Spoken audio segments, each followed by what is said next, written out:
আজ আমরা দেখব কিভাবে অতি সহজে এবং অল্প সময়ের ভিতর অডাসিটিতে অডিও এডিট করবেন। যে কোনো অডিও রেকর্ড করার আগে কিছু জায়গা এরকম নীরব ছেড়ে দিন, যাতে করে আপনার এনভায়রনমেন্টের ব্যাকগ্রাউন্ড নয়েজ রেকর্ড হয়ে যায়। তারপর বলা শুরু করুন। অডাসিটিতে অডিও ইমপ্রুভ করার পর প্রথমে এই খালি জায়গাটুকু সিলেক্ট করবেন, তারপর ইফেক্টে যাবেন। ইফেক্ট থেকে নয়েজ রিমুভাল এন্ড রিপেয়ার থেকে নয়েজ রিডাকশনে যাবেন। তারপর এখান থেকে গেট নয়েজ প্রোফাইলে ক্লিক করে ওকে করবেন। এটা আপনার ব্যাকগ্রাউন্ড নয়েজ নিয়ে নেবে। তারপর ফুল অডিও সিলেক্ট করে নয়েজ রিমুভাল এন্ড রিপেয়ার থেকে নয়েজ রিডাকশনে যাবেন এবং এখান থেকে ওকে করে দিবেন।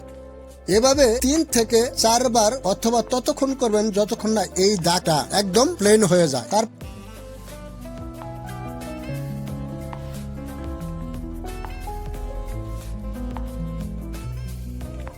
পুরো অডিও সিলেক্ট করা অবস্থায় আবার ইফেক্টে যাবেন।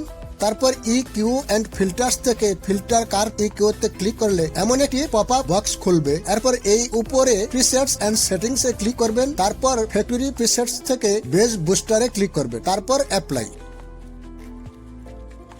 আবার ইকিউ এন্ড ফিল্টার্স থেকে ফিল্টার কার্ভ ইকিউ তে ক্লিক করে প্রিসেট এন্ড সেটিং থেকে ফ্যাক্টরি প্রিসেটস এ যাবেন। এবার টেবিল বুস্টারে ক্লিক করবেন, তারপর অ্যাপ্লাই। এতে করে আপনার ভয়েসে একটু বাড়িপন চলে আসবে।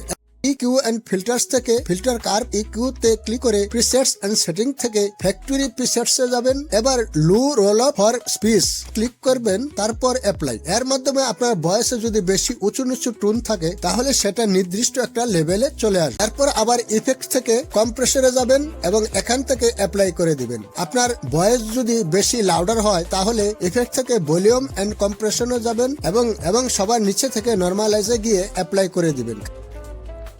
খালি কিংবা অপ্রয়োজনীয় অংশ এভাবে ধরে এডিট থেকে ডিলিট করে দিতে পারেন। বাস হয়ে গেছে অডিও এডিটিং।